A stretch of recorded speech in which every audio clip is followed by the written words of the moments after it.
민자로 건설된 일산대교의 과도한 통행료 논란. 어제 오늘 일이 아닙니다. 올해는 통행료를 내려라가 아니라 아예 없애자는 주장에 불이 붙고 있습니다. 특히 이재명 경기도지사가 나서 일산대교 매입 의지를 밝히며 무료화 목소리에 힘이 실리고 있는데요. 오늘 한 뼘 더해선 일산대교 무료화 요구가 왜 나왔는지, 경기도 매입에는 법적 문제는 없는지 등을 집중적으로 살펴보겠습니다. 먼저 차윤경 기자입니다.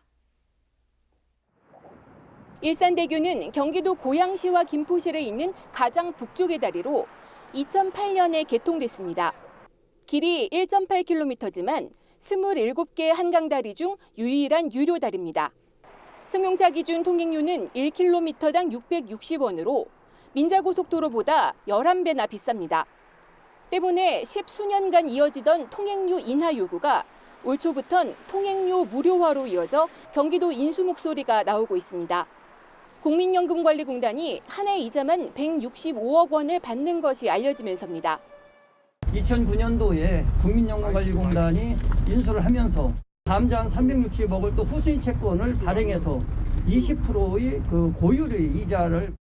일산대교의 하루 통행량은 약 8만여 대로 개통 당시의 3배가 넘습니다. 이런 통행료 수입의 절반 정도는 이자로 나갑니다. 경기도도 통행료 인하 외에 장기적으로는 인수까지 검토하고 있습니다. 서둘러 회계 법률 전문가를 포함한 협상단을 꾸리고 다음 달 국민연금과 실무 협상도 벌인다는 계획입니다.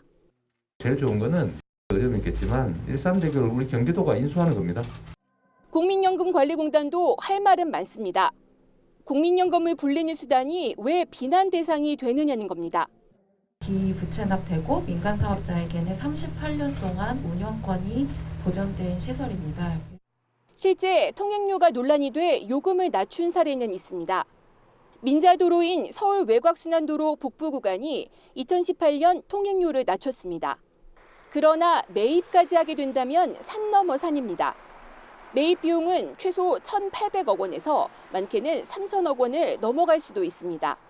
이때는 지방재정법상 경기도 의회 의결을 거쳐야 하는데 이용 지역이 한정돼 설득 작업도 문제입니다. 지역 간 형평성 논란이 벌어질 수도 있다는 얘기입니다.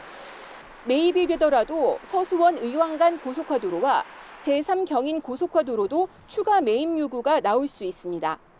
무엇보다 매입 비용을 누가 어떤 식으로 내느냐도 걸림돌 중 하나입니다. OBS 뉴스 차윤경입니다.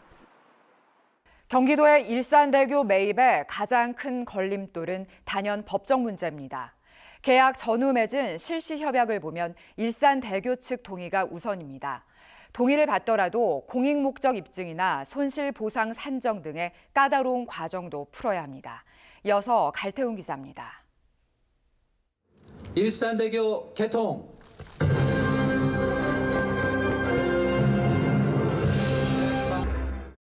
2008년 개통한 일산대교.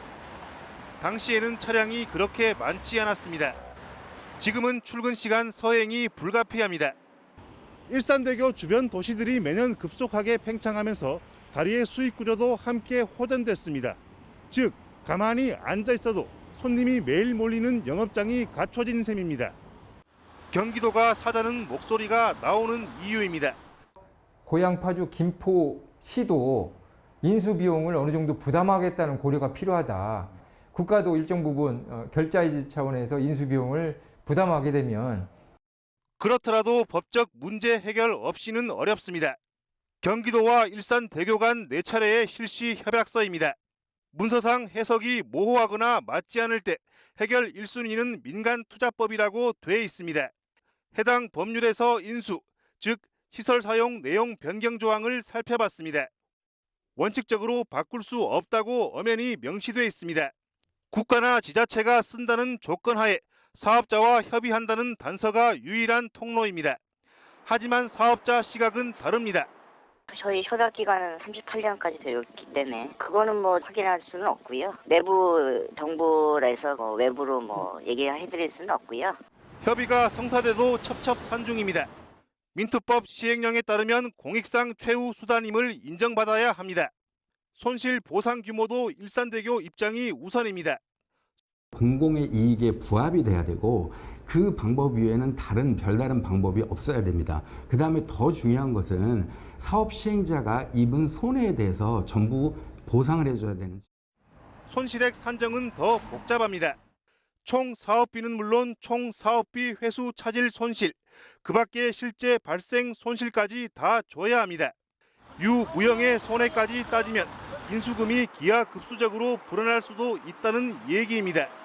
경기도가 비싸게 사거나 일산대교 측이 싸게 팔 경우 특혜와 배임 시비에도 휘말릴 수 있습니다. OBS 뉴스 갈태웅입니다.